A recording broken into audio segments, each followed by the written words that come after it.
It was Christmas Eve.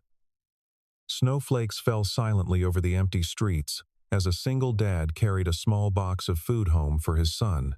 But under the flickering light of an old church, he saw two little girls, twins, barefoot, shivering, and clutching each other for warmth. Their whispers froze his heart. He gave them his coat, his food, and then one of them called him Dad. The truth behind that single word would change everything he believed about his past and the woman he once loved. The wrench slipped from Ethan Parker's oil-stained hands as he locked the garage door behind him. Another Christmas Eve. Another day of fixing broken transmissions and patching rusted mufflers. The cold December wind bit through his worn jacket as he clutched the paper bag containing a rotisserie chicken, 2 bread rolls, and a small carton of milk, tonight's dinner for him and his 7-year-old son Noah. Main Street glowed with strings of colored lights draped across storefronts. Families bundled in scarves and mittens hurried past him, their arms loaded with gift bags and laughter. Ethan kept his head down, boots crunching through the fresh snow that had begun to accumulate on the sidewalk. His small apartment sat above Murphy's hardware store, accessible through a narrow side entrance that most people never noticed. It wasn't much: 2 bedrooms, a kitchen barely big enough to turn around in, and a living room dominated by a second-hand couch, but it was home. More importantly, it was warm, and it was safe. "Dad, you're home." Noah's face appeared in the frost-edged window as Ethan climbed the stairs. The boy had pressed his nose against the glass, leaving a small circle of condensation. Even from outside, Ethan could see the paper snowflakes Noah had taped around the frame. His own attempt at Christmas decorations. Inside, the apartment smelled of the pine-scented candle Noah had insisted they buy at the dollar store. A tiny artificial tree sat on the kitchen table, decorated with construction paper ornaments and a crooked star made from aluminum foil. It leaned slightly to the left, but to Ethan, it was perfect. "I got dinner," Ethan announced, setting the bag on the counter. Noah scrambled onto a chair, eyes widening at the sight of the chicken. They didn't often have meat for dinner. It was usually pasta or soup, whatever Ethan could stretch furthest through the week. "Is it really Christmas tomorrow?" Noah asked as Ethan divided the chicken onto 2 plates. "It really is, buddy. And you don't have to work?" Ethan ruffled his son's sandy hair. "Not tomorrow. Tomorrow is all ours."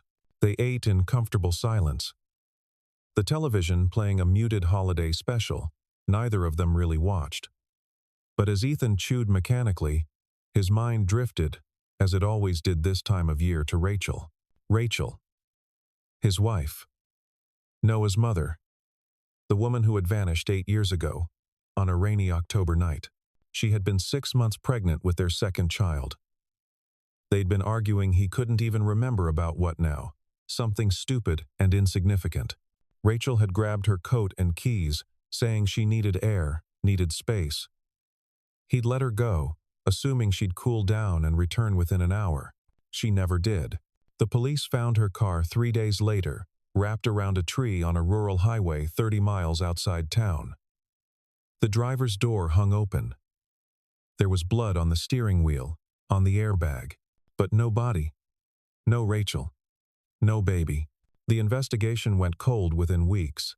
Ethan had searched for months, plastering missing person flyers on every surface he could find, calling hospitals in 3 states. Eventually, the detective assigned to the case gently suggested that Rachel might have chosen to disappear. That maybe the pregnancy, the marriage, the life they'd built, maybe it had all been too much. Ethan never believed it. Rachel had loved Noah fiercely. She'd been planning the nursery for their second baby, painting tiny stars on the ceiling, talking about names. She wouldn't just leave, but 8 years had passed. 8 years of Noah asking questions Ethan couldn't answer. 8 years of single parenting, of missed school events because he had to work late, of peanut butter sandwiches for dinner more nights than he wanted to count. "Dad?" Noah's small voice pulled him back to the present. "Are you sad again?" Ethan forced a smile. "Nobody. I'm happy. I'm with you." Noah studied him with those impossibly wise eyes, that sometimes seemed far too old for a 7-year-old. Then he climbed down from his chair and wrapped his arms around Ethan's waist. "I'm glad you're my dad." Ethan's throat tightened. He hugged his son back, memorizing the weight of him, the warmth. "Me too, Noah. Me too." After dinner, they washed dishes together, Noah standing on a stool to reach the sink. They were down to their last clean towel when Ethan remembered he'd promised to pick up milk for tomorrow's breakfast. The carton he'd bought wasn't enough. "I need to run to the corner store real quick," Ethan said. "You okay here for 15 minutes? Noah nodded, already spreading out his crayons on the coffee table. "Can I draw a picture for Santa?" "You absolutely can. I'll be right back." Ethan grabbed his jacket and headed back into the cold. The corner store on 5th Avenue stayed open until midnight on Christmas Eve, a small mercy for last-minute shoppers like Ethan. The snow fell heavier now, fat flakes that caught in his hair and melted against his neck. His breath formed white clouds in the frozen air. He was cutting through the parking lot of St. Catherine's Church when he heard a sound so faint he almost missed it beneath the whisper of falling snow. Crying. Soft, exhausted crying. Ethan stopped, scanning the darkness. The church rose before him, its old stone facade illuminated by a single flickering street lamp. Shadows pooled thick around its entrance, and for a moment he wondered if he'd imagined the sound. Then he saw them, 2 small figures huddled beneath the church's covered entrance, pressed against the wooden doors as if trying to disappear into them. Even from a distance, Ethan could see they were children, young children. His feet were moving before his brain fully processed what he was seeing. As he drew closer, details emerged that made his chest tighten with disbelief and horror. Twin girls. They couldn't have been more than 7 years old, identical, with matted dark hair that fell past their shoulders and faces streaked with dirt and tears. They wore thin cotton dresses, summer dresses, completely inadequate for the December cold, and their feet were bare, reddened from the freezing concrete. They clutched each other, trembling violently, their lips tinged blue. "Oh my God!" Ethan breathed, dropping to his knees in front of them. "Girls, where are your parents?" 4 wide eyes stared at him with a mixture of fear and desperate hope. Neither spoke. "It's okay. I'm not going to hurt you. My name is Ethan. Can you tell me your names?" The girl on the left, she had a small scar above her right eyebrow, whispered something so quietly Ethan had to lean closer. "Sophie," she said. Then, nodding to her sister, "And Mia. Sophie and Mia. Okay, where's your mom and dad?" The girls exchanged a glance that communicated something profound, something well beyond their years. Then, Sophie said, "Mommy told us to wait here. She said Dad would come." Ethan's heart lurched. Someone had left these children here? On Christmas Eve? In the freezing cold? "Where's your mommy now?" Mia's lower lip quivered. "She went away. She said she had to go away, but Dad would find us. We've been waiting for 3 days. 3 days. 3 days in this cold. How were they even still alive?" Ethan's hands shook as he shrugged out of his jacket and wrapped it around both girls. It swallowed them, but at least it was something. "Listen to me. You can't stay out here. You're going to freeze. I'm going to take you somewhere warm, okay? We'll find your dad. I promise." "You promise?" Sophie asked, and the hope in her voice nearly broke him. "He promise." He scooped both girls into his arms. They weighed almost nothing, all jutting bones and fragile limbs. They didn't resist. Instead, they burrowed into his chest, seeking warmth, seeking safety, as Ethan stood, adjusting his grip to support them both. Mia lifted her head and looked at him. Really looked at him. Her eyes traveled across his face with an intensity that made him pause. Then, in a voice barely above a whisper, she said, "Dad?" The word hit Ethan like a physical blow. His vision blurred, his knees almost buckled. What did you say?" But Mia had already buried her face back in his jacket, and Sophie was crying silently into his shoulder. And Ethan couldn't think, couldn't breathe, couldn't do anything except start walking. Not to the corner store. Not to the police station. Home. He was taking them home. The climb up the stairs to his apartment had never felt longer. Sophie and Mia clung to him, their cold hands gripping his shirt, their shallow breaths warming small patches against his skin. When he finally fumbled his key into the lock and pushed the door open, Noah looked up from his drawing with surprise. Dad, who Noah's eyes went wide as he took in the two girls. Are they okay? They're cold and scared, Ethan said, carrying the twins to the couch. Can you grab the blankets from my bed? Both of them.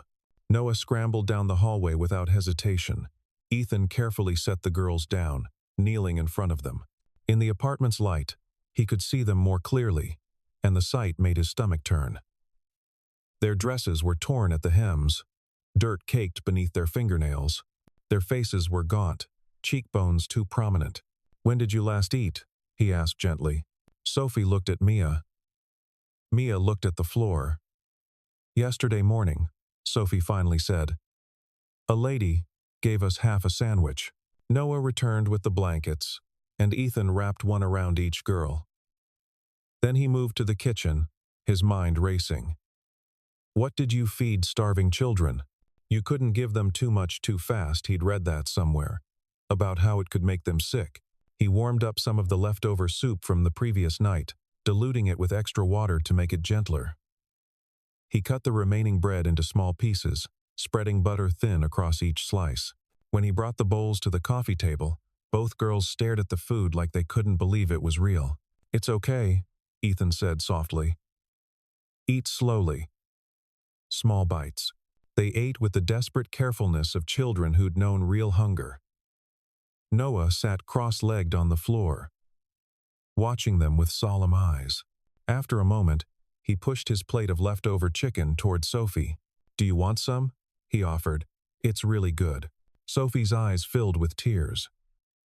She nodded, and Noah carefully placed a small piece on her bread. Are you my sisters? Noah asked suddenly. Ethan's breath caught. But before he could redirect the conversation, Mia looked up at Noah and said, We don't know. Mommy said we have a brother, but we never met him. The words hung in the air, heavy with implication. Ethan's hands trembled as he set down the water glasses he'd been holding. Girls, he said, his voice rough. Tell me about your mommy. What's her name? Mommy, Sophie said, as if that were obvious. I know, sweetheart. But what do other people call her? What's her full name? The girls looked at each other again, that silent twin communication passing between them. Then Mia said, Some people called her Lily, but one lady called her Rachel once. Mommy got really upset. The water glass slipped from Ethan's grip. It hit the floor and shattered, water spreading across the worn linoleum. He didn't move, didn't breathe. Rachel. Noah jumped up, concerned. Dad? It's okay, Ethan managed. Just clumsy. Stay there, I'll clean it up. But as he knelt to gather the broken glass, his hands shook so badly he had to stop, because Sophie had raised her left arm to adjust the blanket, and there, catching the light, was a small silver bracelet around her wrist. A bracelet engraved with tiny stars. A bracelet identical to the one he'd given Rachel on their second anniversary. A bracelet he'd never seen on anyone else in his entire life. Ethan's vision swam. The room tilted. He gripped the edge of the coffee table, forcing air into his lungs, forcing his racing heart to slow. It couldn't be. It couldn't. But as he looked from Sophie to Mia, really looked at them for the first time, he saw it. The curve of their chins, that was Rachel's jawline. The way Sophie's left eyebrow arched slightly higher than the right Rachel had the same quirk. The small dimple that appeared when Mia smiled tentatively at Noah Rachel's dimple. Dad? Noah's hand touched his shoulder. Are you sick? Ethan pulled his son close, burying his face in Noah's hair for just a moment, gathering himself. Then he looked at the twin girls who were watching him with frightened eyes, probably wondering if they'd done something wrong. I'm okay, he said. Everything's okay. You're safe now, both of you. Mia's eyes drifted closed, exhaustion finally claiming her. Sophie fought to stay awake, but her head kept drooping.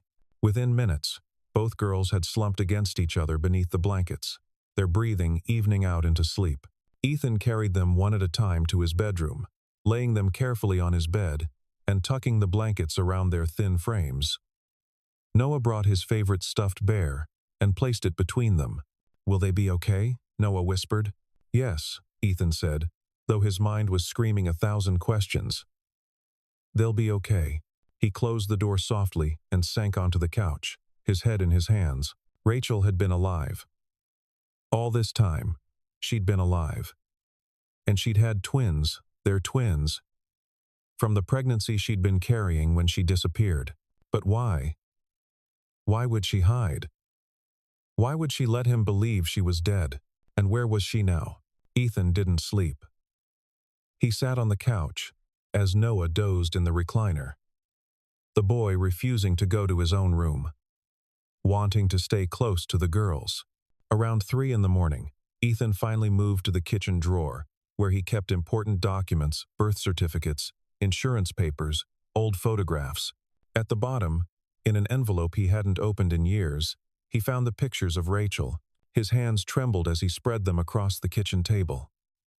Rachel on their wedding day, her smile radiant beneath a simple veil. Rachel, pregnant with Noah, her hand resting on her rounded belly. Rachel laughing at some joke he'd made, her eyes crinkling at the corners. He pulled out his phone and crept back to the bedroom, careful not to wake the sleeping girls.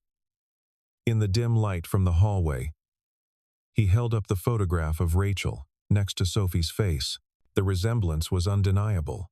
The same nose, the same shape to their eyes, the same way their hair curled at the temples. These were Rachel's daughters, his daughters. Ethan backed out of the room, closing the door with shaking hands. He returned to the kitchen, pulling out the old police reports he'd kept from Rachel's disappearance. He'd read them so many times he had them memorized, but he studied them again now, looking for something he'd missed.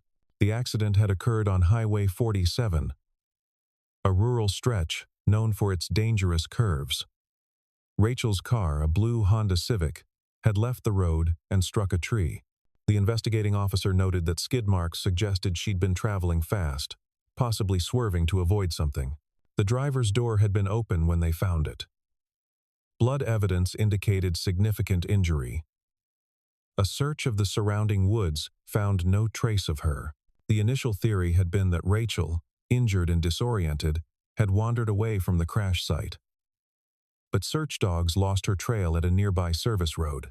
The detective, a man named Gordon Hayes, had eventually suggested to Ethan that the evidence could also support a voluntary disappearance, that Rachel might have staged the accident, arranged for someone to pick her up. Ethan had refused to believe it then. But now it made a terrible kind of sense. If Rachel had been hiding from something, or someone, an accident would be the perfect cover. Everyone would assume she'd died. No one would keep looking. But who had she been hiding from? And why? At dawn, Ethan called in sick to the garage, the first time he'd missed work in 3 years. Then he bundled Noah into his coat and explained that he needed to go out for a few hours, that Mrs. Chen from downstairs would sit with the girls. Mrs. Chen, a widow in her 70s, who'd always been kind to Noah, agreed without hesitation. "Poor little things," she murmured, glancing at the bedroom door. "Don't you worry. I'll make them breakfast." Ethan drove to St. Catherine's Church in the gray morning light. The snow had stopped, but the world looked frozen, suspended in time. The church's parking lot was empty, except for an old sedan that he recognized as belonging to Father Michaels. He found the priest in the sanctuary, lighting candles for the Christmas morning service. "Ethan," Father Michaels said with surprise. "Merry Christmas." "Is everything?" "I found 2 girls last night," Ethan interrupted. "Outside your church. They'd been abandoned there for days." The priest's face fell. "Dear Lord. Are they all right?" "Physically, they'll recover." "But Father, I need to know. Did you see them before last night?" Did anyone come by? Ask about leaving children here. Father Michaels shook his head slowly. I'm sorry. I didn't. The church has been locked in the evenings. I had no idea anyone was out there. He paused. Have you contacted the police? Not yet. Father, these girls. I think they're my daughters. I think my wife, who I believe died 8 years ago, left them here. The priest's eyes widened, but he didn't dismiss Ethan's words as crazy. Instead, he asked quietly, What do you need? Information. Did anyone unusual come by the church recently? A woman with 2 young girls? Not that I saw. But, Father Michaels hesitated. There's a woman who sometimes sleeps in the doorway. Margaret. She's been homeless for a few years. She might have seen something. Where can I find her?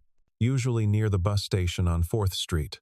She has a spot behind the old newspaper building. Ethan was out the door before the priest could say anything else.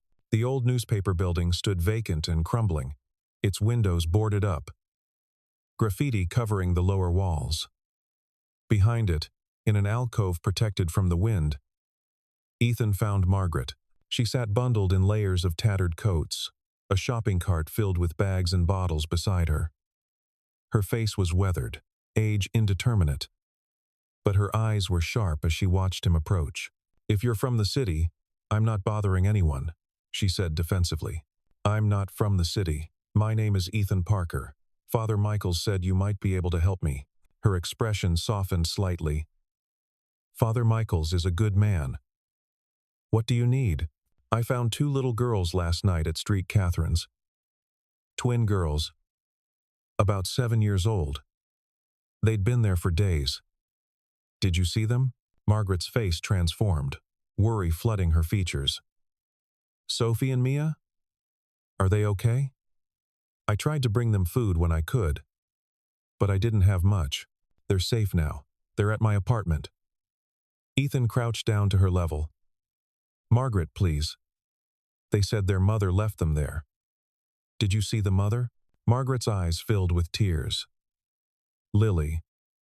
Her name was Lily. At least, that's what she told me. Ethan's heart hammered.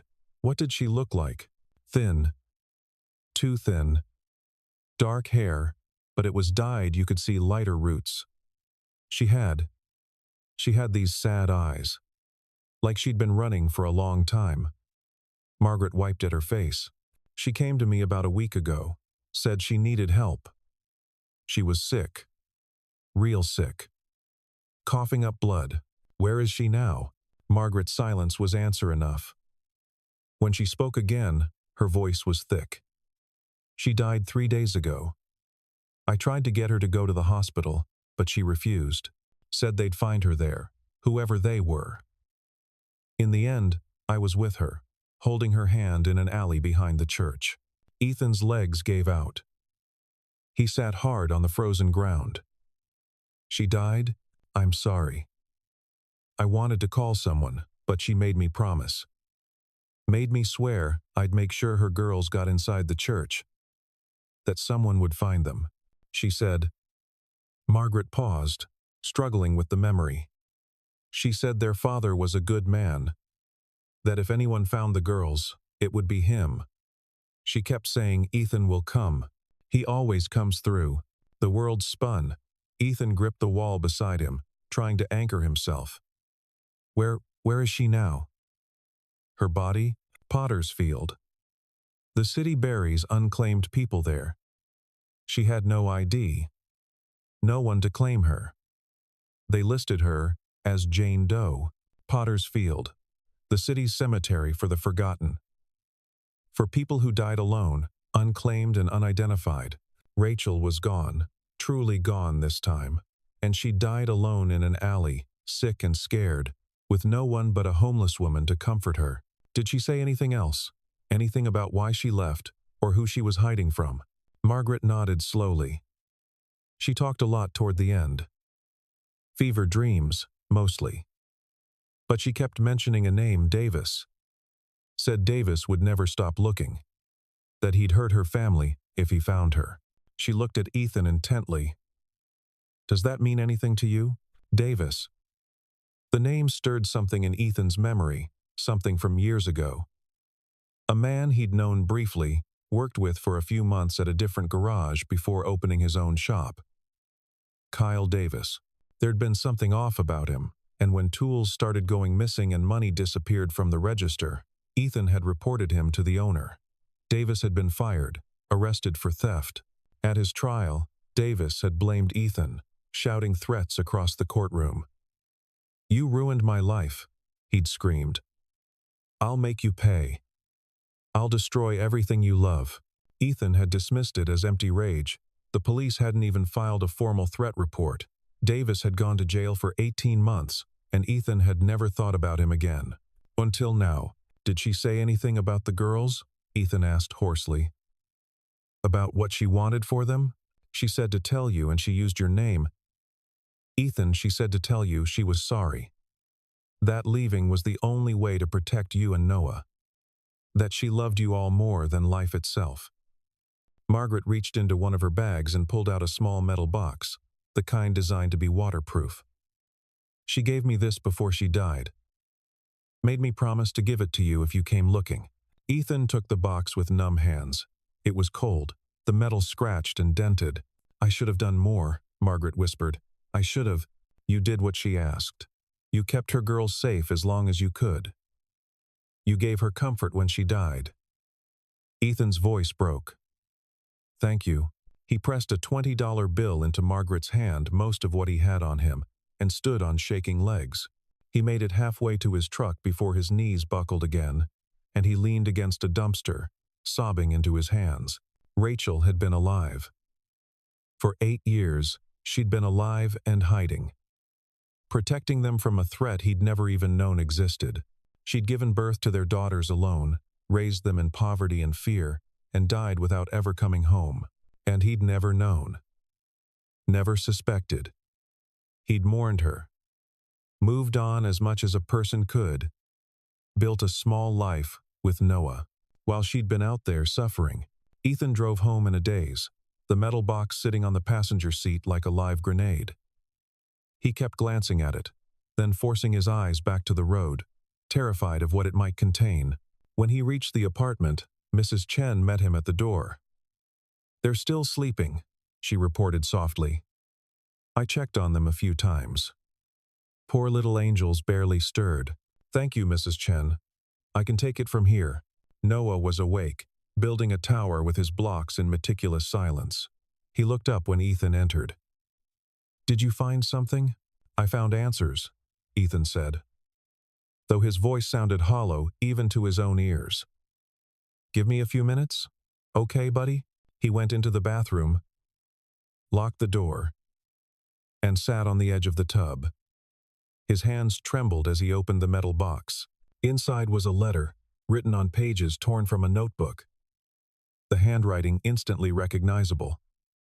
Rachel's handwriting, with its distinctive slant and the way she dotted her I's with little circles. "My dearest Ethan, if you're reading this, it means I'm gone, and somehow, despite everything, you found our girls. I always knew you would. You were always the one who found things people thought were lost. I don't have much time, and there's so much I need to tell you. I'm going to try to explain everything, though I know nothing I say can make up for the pain I've caused you. The night I disappeared wasn't an accident. You remember him, I know. After you reported him, and he went to jail, I thought that was the end of it. But he got out early for good behavior. And he didn't forget. Ethan, he didn't forget what you did to him. He showed up at the house one night when you were working late. I was 6 months pregnant with the twins. We didn't know it was twins yet, and I was alone.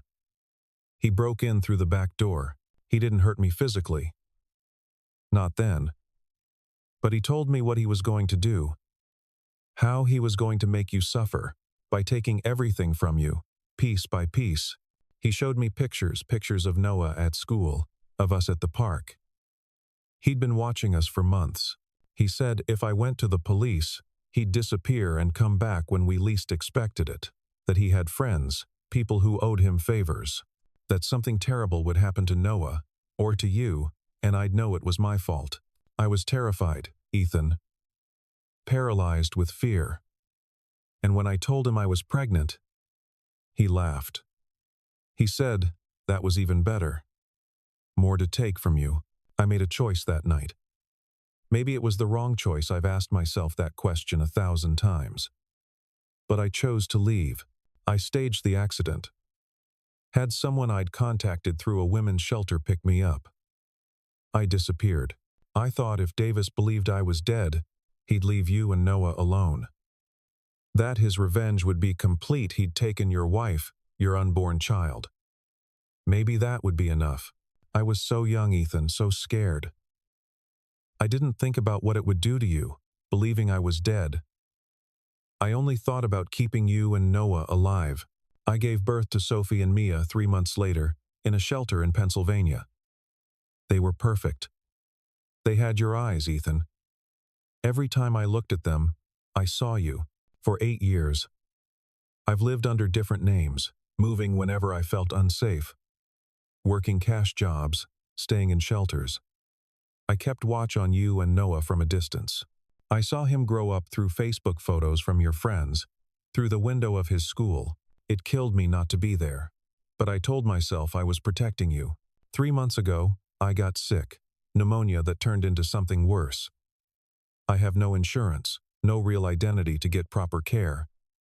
And I started seeing signs that Davis was looking again.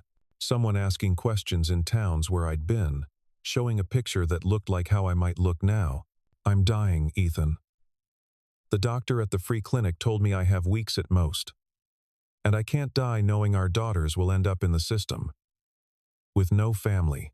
So I brought them home. Not to you directly, I was too afraid Davis might still be watching your house, but to Street Catherine's, where we got married, where I knew you'd find them. I've told the girls about you. They know they have a father who is brave and kind and strong. They know they have a brother. I've shown them the few pictures I managed to keep. If you're reading this, it means my plan worked. You found them. You're protecting them. Please forgive me, Ethan. I know I don't deserve it. I took 8 years from you, from them, from all of us. I robbed our daughters of their father and their brother. I left you to grieve alone. But know this, I never stopped loving you, not for a single day. Every moment away from you, and Noah, was agony. If I could go back and choose differently, I don't know if I would, because my choice kept you safe. But I'd give anything to have been braver, to have trusted that, together, we could have handled Davis. Our daughters are strong. Sophie is protective and fierce, always looking out for Mia. Mia is gentle and thoughtful, the peacemaker. They love stories, and they love each other. They deserve a better life than I could give them. They deserve you. Tell them I love them. Tell them I'm sorry. And please, Ethan, let them know their father. Let them be a family with you and Noah. I'm so tired, and my time is short. But I'm going to close my eyes tonight, knowing that you'll keep our girls safe. That's more peace than I've had in 8 years. I love you. I always have. I always will. Forever yours, Rachel. P.S. The bracelet I gave Sophie was the one you gave me on our anniversary. I wanted her to have something of the life I left behind. Something of you. The letter fell from Ethan's hands. He couldn't see through his tears, couldn't breathe through the sobs that tore from his chest. He pressed his face into his hands and wept for Rachel, for the years they'd lost, for the fear and pain she'd endured alone, for the family that could have been. A soft knock on the bathroom door. Dad? Noah's voice, worried. Are you okay? Ethan wiped his face, but the tears kept coming. He opened the door and pulled Noah into his arms, holding his son like a lifeline. I'm okay, he managed. I'm sad, buddy. But I'm okay.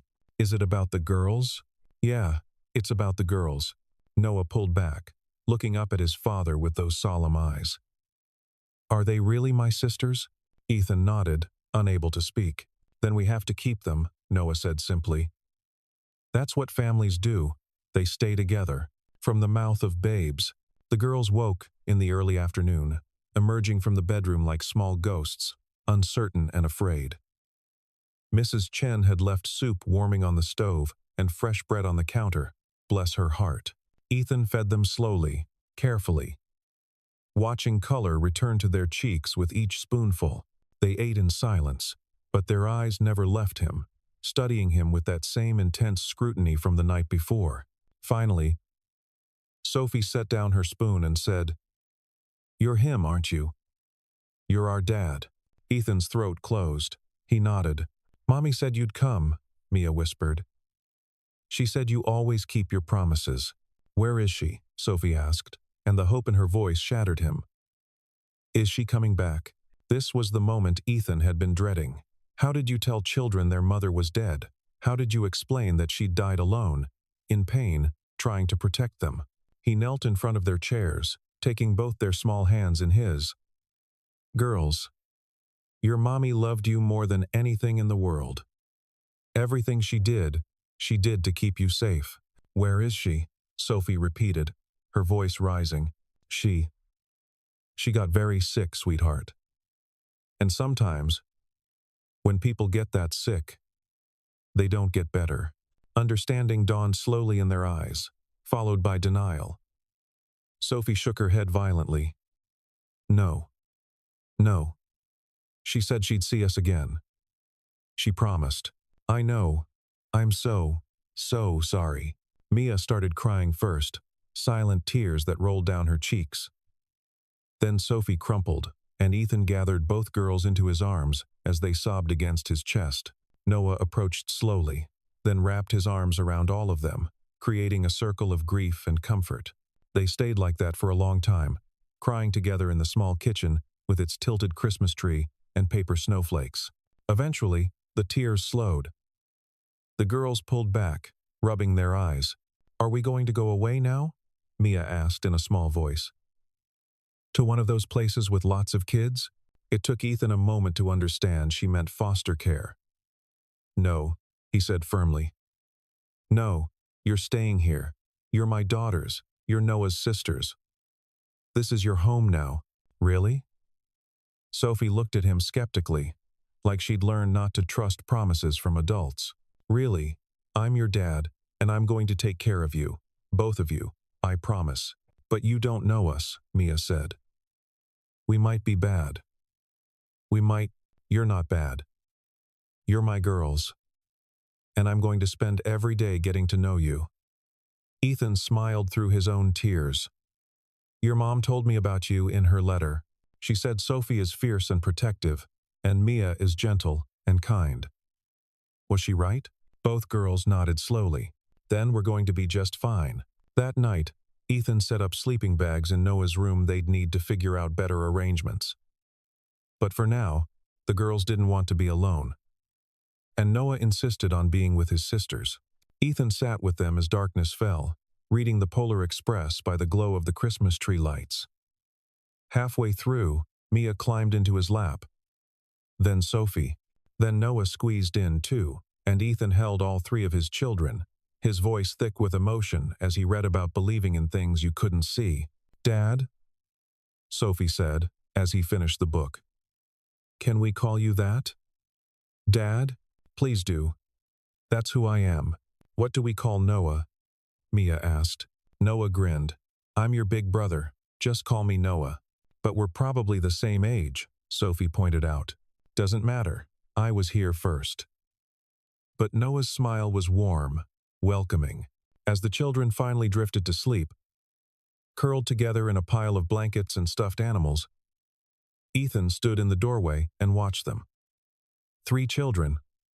His children, a son he'd raised alone for 7 years, and 2 daughters he'd just met but who'd been part of his heart all along.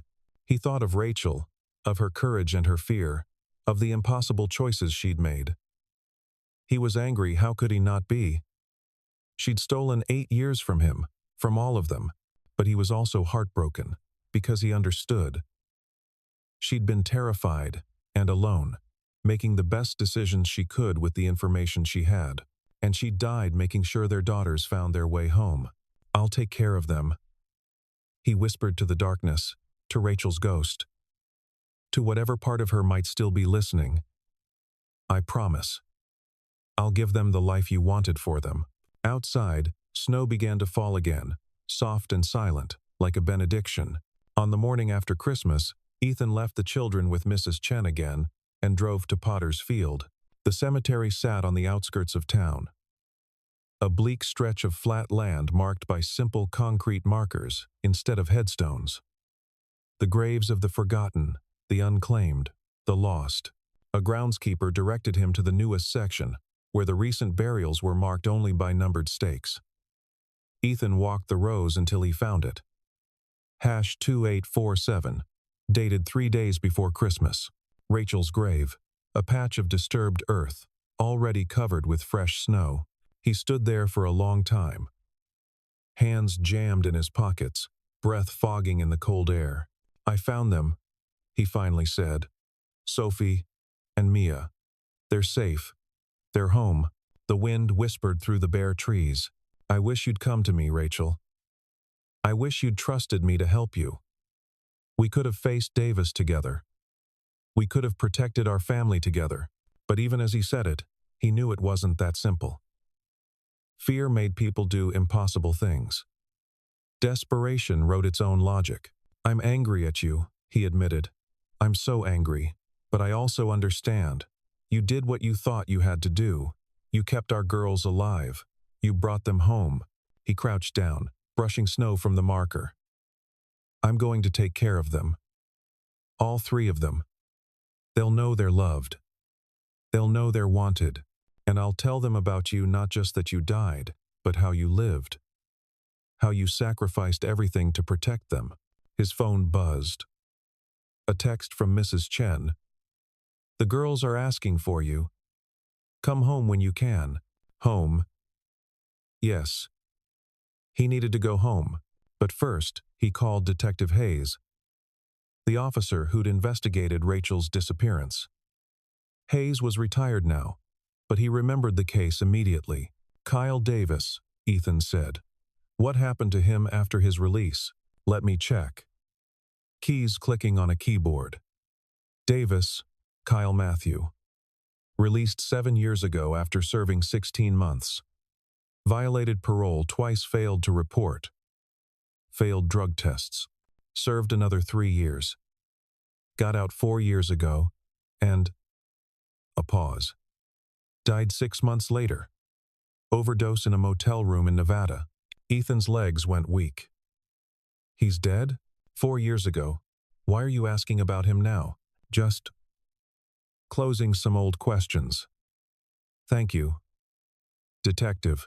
Davis had been dead for 4 years, which meant Rachel had been hiding for nothing. Running from a ghost for 4 years, not knowing her tormentor was already gone. If only she'd known. If only she'd reached out. Verified. Asked. But fear didn't work that way. Fear was a prison that locked from the inside. Ethan drove back into town, but instead of heading home, he stopped at the courthouse. He filed emergency custody paperwork, claiming Sophie and Mia as his daughters. He provided Rachel's letter as evidence, along with a DNA test request. This will take time, the clerk warned. Child services will need to investigate. I understand, but they're staying with me. They're my daughters. That afternoon, a social worker came to the apartment. She interviewed Ethan, spoke with the girls, examined the living conditions. She was kind but thorough, and Ethan's heart hammered the entire time, terrified she'd take them away. Finally, she closed her notebook. Pending DNA confirmation and a full investigation, I'm granting temporary custody. The girls can stay with you, Mr. Parker, but I'll be checking in regularly. Relief flooded through him. Thank you. Thank you. After she left, Ethan gathered all 3 children on the couch. I need to tell you girls about your mom. The whole story. And he did. He told them how Rachel had loved them fiercely, how she'd been scared but brave, how she'd made an impossible choice that she thought would keep them all safe. He told them about Kyle Davis and how Rachel had been protecting them from a threat that had actually ended years ago. But she'd had no way to know. Mommy was always scared, Sophie said quietly. She'd wake up at night and check the locks. She'd never let us talk to strangers. She was trying to keep you safe, Ethan said. Everything she did, even the hard things, the scary things, it was all because she loved you. Did you love her? Mia asked. Before she went away? I loved her more than anything. And I never stopped. Even when I thought she was gone, I loved her. Do you love us? Sophie's question was careful, cautious, like she was preparing for disappointment. Ethan pulled both girls close. Yes, from the moment I saw you under the snow, I loved you. You're my daughters. That's never going to change. Noah leaned against his father's shoulder. We're all together now. That's what matters. And maybe, Ethan thought, that was the truth of it. They couldn't change the past. They couldn't undo the years Rachel had spent in hiding, or the fear that had driven her, or the tragedy of her death. But they could move forward. They could be a family. That evening, Ethan found an old jewelry box where he'd kept Rachel's wedding ring and a few other mementos. At the bottom was a photograph he'd almost forgotten Rachel and him at a carnival, eating cotton candy, laughing at something ridiculous. He made copies at the drugstore and gave one to each of the girls. This is your mom, he said, before everything got complicated. This is who she really was, happy and full of light. This is how I want you to remember her. Sophie traced her finger over Rachel's face. She's pretty. She was beautiful, inside and out. Do we look like her? Mia asked. You both do. Every time I look at you, I see her smile, her kindness. You're a part of her that still exists in the world. That night, for the first time, both girls went to sleep without crying. And Ethan sat by their beds, watching them breathe, feeling the weight of responsibility settle onto his shoulders. He was a father to 3 now. 3 children who needed him, who trusted him, who'd already been through more hardship than any child should face. He wouldn't let them down. They'd missed Christmas Day itself, but Ethan decided that didn't matter. They'd have their Christmas when they were ready. 2 days after he found the girls, he woke before dawn and drove to the nearest store that was open. He bought pajamas for Sophie and Mia, underwear, socks, actual winter coats. He bought simple toys, coloring books, crayons, a set of chapter books. Nothing expensive, but things that said you're staying, you belong here. Back home, he found all 3 children already awake, sitting at the kitchen table eating the cereal Mrs. Chen had left. They looked up when he entered, and the hope in their faces made his chest tight. I have something for you, he said. He presented the girls with their packages. They opened them slowly, reverently, like they'd never received gifts before. Maybe they hadn't. Not in years. Sophie held up the winter coat, bright red with a fuzzy hood. All yours. Mia clutched the pajamas, soft flannel decorated with stars. I can keep these? Yes, sweetheart. Everything here is yours to keep. Noah helped his sisters try everything on, adjusting zippers and showing them how the coat pockets worked. Watching them together, Ethan felt something shift in his chest, the first stirrings of hope. Okay, he announced. Who wants to decorate cookies? They spent the morning in the kitchen, making sugar cookies from a pre-made roll of dough. The girls had never used cookie cutters before, and their delight at pressing stars and trees into the dough made Ethan realize how many simple joys they'd missed. While the cookies baked, filling the apartment with warmth and sweetness, Ethan dug out the old Christmas lights he'd stored under the sink. Together, they strung them around the windows. Can we put up a real tree next year? Noah asked. Next year. The casual assumption that they'd all be together next year made Ethan's eyes sting. Absolutely.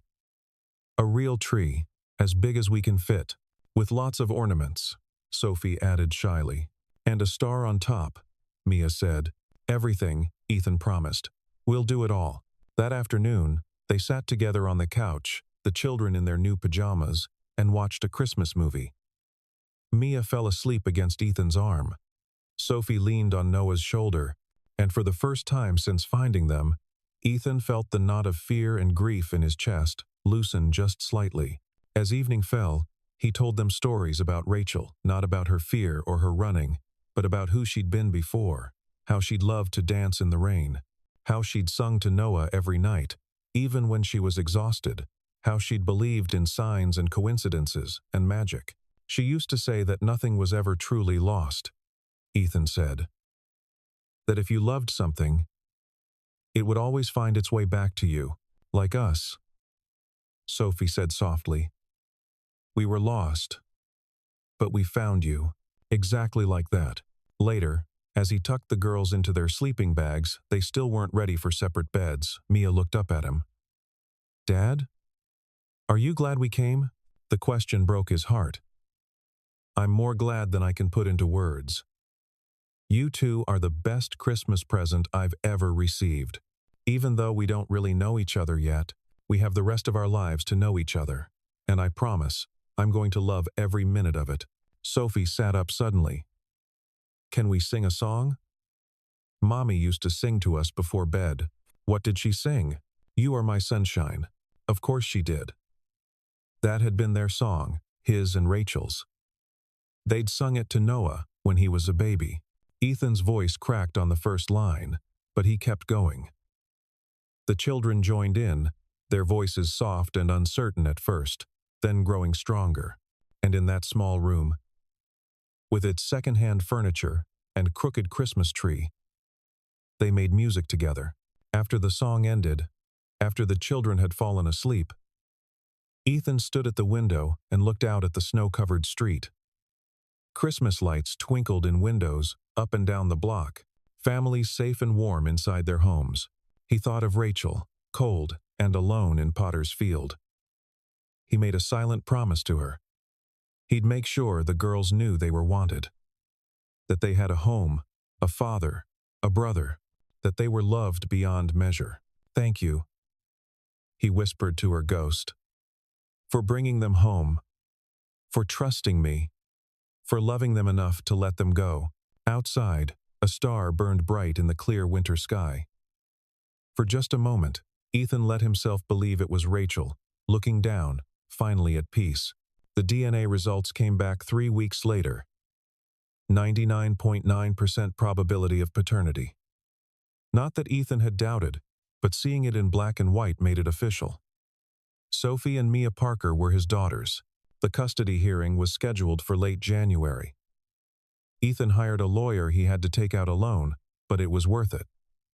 The girls needed to be officially his, legally and permanently. In the weeks between Christmas and the hearing, they settled into a routine. Ethan enrolled the girls in 2nd grade at Noah's school. Their teacher, Mrs. Reeves, was patient and kind, understanding that they were far behind in their schoolwork after years of instability. The first day Ethan dropped them off, Sophie gripped his hand so tightly he lost circulation. What if the other kids don't like us? They'll love you, and if they don't, Noah will protect you. Right, buddy? Noah nodded seriously. I'll make sure everyone's nice. By the end of the first week, Sophie had made 2 friends. Mia had impressed her teacher by reading at a 5th grade level all those books Rachel had shared with them in shelters and libraries, teaching them the escape of stories. At home, they learned each other's rhythms. Sophie woke early, a morning person like Ethan. Mia stayed up late, often finding Ethan still awake after the others had gone to bed. Can't sleep? He'd ask. Just thinking, she'd say. Those late-night conversations became precious to Ethan. Mia told him about the places she and Sophie had lived, a shelter in Pennsylvania, a cramped room in Ohio, a month in someone's basement in Indiana. She told him about the kind people who'd helped them, and the scary ones they'd learned to avoid. She told him about Rachel, about how their mother had never complained even when she was sick, how she'd read to them every night, no matter how tired she was, how she'd promised that someday they'd have a real home. She kept her promise, Mia said one night. We have a home now. You do, Ethan agreed. And you always will. The custody hearing arrived on a gray January morning. Ethan wore his only suit, the one he'd gotten married in. The girls wore new dresses that Mrs. Chen had helped pick out. Noah insisted on coming too, declaring that he needed to tell the judge how great his sisters were. In the courtroom, the social worker gave her report. The home was stable. The children were thriving. Mr. Parker had demonstrated consistent care and commitment. The judge, a stern woman in her 60s, called Sophie and Mia to the stand. Ethan's heart hammered as they approached, so small in the large courtroom. "Girls," the judge said gently, "do you feel safe with Mr. Parker?" "Yes," Sophie said firmly. "He's our dad," Mia added. "And you want to stay with him permanently?" "Forever," Sophie said. The judge smiled the first time her expression had softened. "Then that's what we'll do." She signed the papers. Just like that, with a few strokes of a pen, Sophie and Mia officially became Parker girls. Full custody granted, adoption proceedings to follow. Ethan couldn't speak. He pulled both girls into his arms and held them while Noah cheered, and the lawyer smiled, and Mrs. Chen, who'd come as a character witness, wiped away tears. That night, they celebrated with pizza, a luxury in their budget. But worth it. They ate until they were stuffed, laughing and talking over each other, telling stories and making plans. "Can we get a dog?" Noah asked. "Maybe someday, when we have a bigger place." "Can we go to the beach this summer?" Sophie wanted to know. "We'll figure out a way." "Can we visit Mommy's grave?" Mia asked quietly. The table fell silent. Then Ethan nodded. "Absolutely. We'll go together. And we'll bring flowers. We'll tell her about everything that's happened."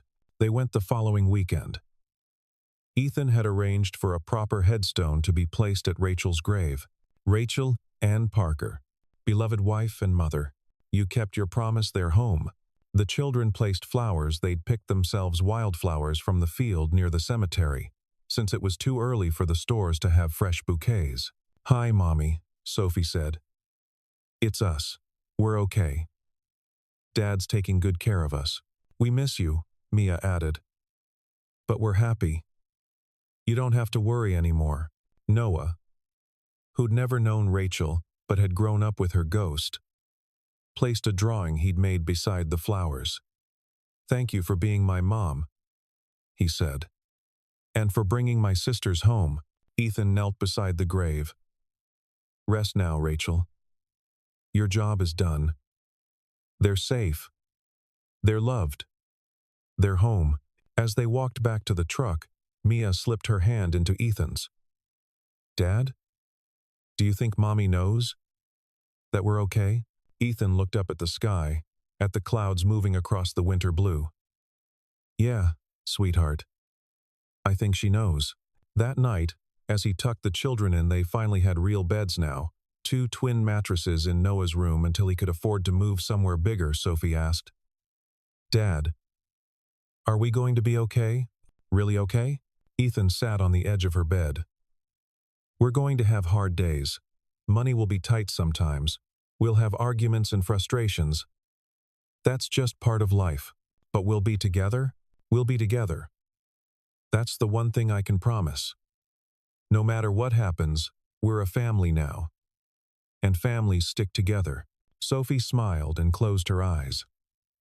Across the room, Mia was already asleep, her hand clutching the photograph of Rachel. Noah had fallen asleep with a book open on his chest. Ethan stood in the doorway for a long time, watching them.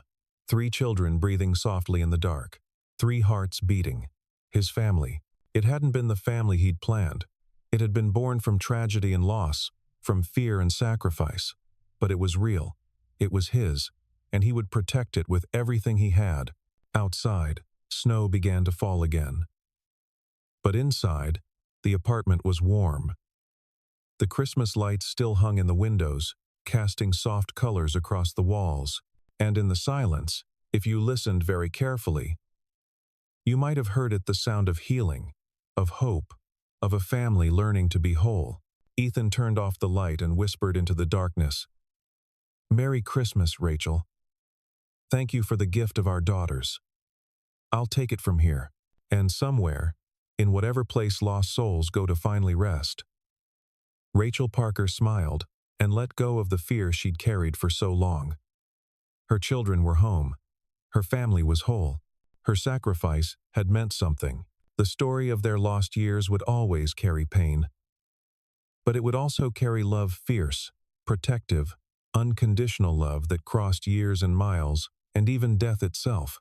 And in the end, love had brought them home. The snow fell softly through the night, covering the world in quiet white, like a blessing, like forgiveness, like a fresh start written across the winter dark. Inside the small apartment above Murphy's hardware store, 3 children dreamed peacefully, safe in their father's care, while outside the window, a single star burned bright. A reminder that nothing loved is ever truly lost, only waiting to be found.